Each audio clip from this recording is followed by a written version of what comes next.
It started with shouting. Not just any shouting. This was the kind that made you stop everything immediately. The kind that bounced down the street and made every neighbor glance nervously from behind their curtains. I was on my front porch, finishing packing the last box from my garage, when I heard it. At first, I thought something terrible was happening, but when I stepped outside, I saw exactly who it was. Karen. You know the type. Perfectly styled bob haircut, oversized sunglasses, and an attitude sharp enough to cut glass. She marched toward me like she owned the entire block, and honestly, she acted like she did. As president of our homeowners association, she was notorious for petty fines, nasty notes, and an obsession with keeping everyone under her thumb, even if it meant stretching the truth. But this time, she'd crossed the line. "You can't just quit the HOA," she yelled, her voice shaking. I stood frozen mid-step, clutching a box. "Excuse me," I asked. "You heard me?" she snapped back. "This neighborhood has rules and you don't get to break them just because you want to." Let me back up. A while ago, I discovered something important.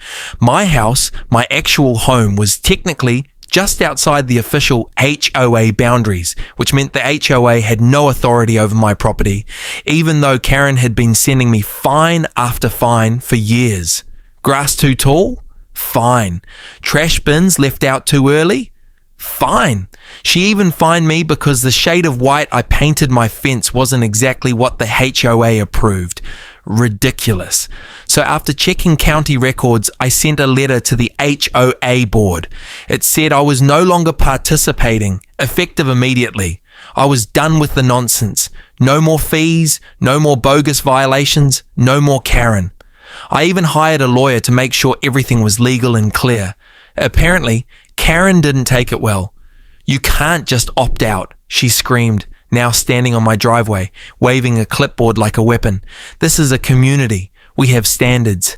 If you don't want to be part of it, maybe you shouldn't live here."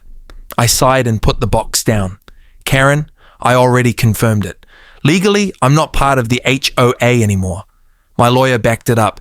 "You have no control over me or this property." "You think a letter changes anything?" she hissed, recording me with her phone. "I don't care what your lawyer says. You still live here. You still follow the rules." "I'm moving out," I said calmly. "Today. You're literally seeing it happen." Karen's eyes narrowed. "Well, we'll see what the police say about this." And just like that, she pulled out her phone and dialed 911. I couldn't believe it. She was calling the police on me for moving out of a house she had no power over. I stood there shocked as she screamed into the phone, accusing me of breaking HOA rules and threatening the community. Total lies. About 20 minutes later, 2 police cars arrived, but they weren't the ones in for the biggest surprise. As the officers stepped out, Karen ran to them like she'd found salvation. "Officers, arrest him! He's moving without HOA approval." The cops looked confused. One of them, a younger officer with kind eyes, turned to me. "Sir, what's going on here?" Before I could answer, a third car pulled up a black SUV with tinted windows and federal plates. I smiled. "That's my son." Karen blinked. "What?"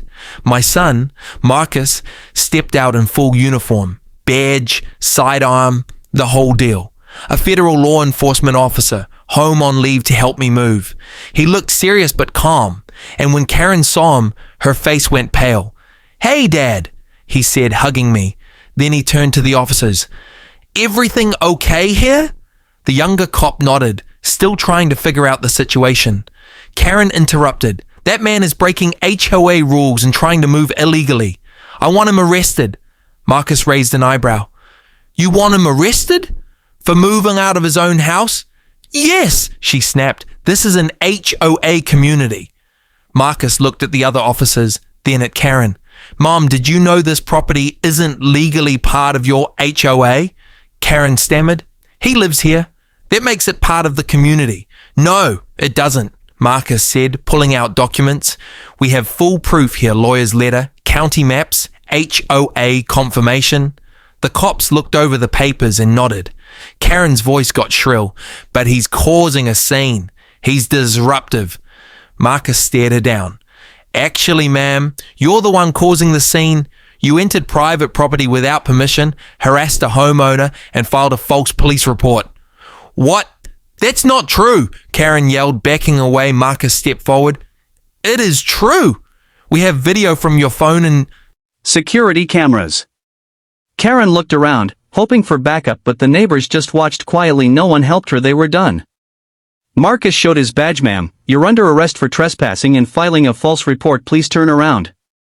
Karen's jaw dropped. You can't arrest me. I'm on the board. I have rights. You do, and you've just broken several laws, Marcus said, gently cuffing her. Her face was disbelief and anger.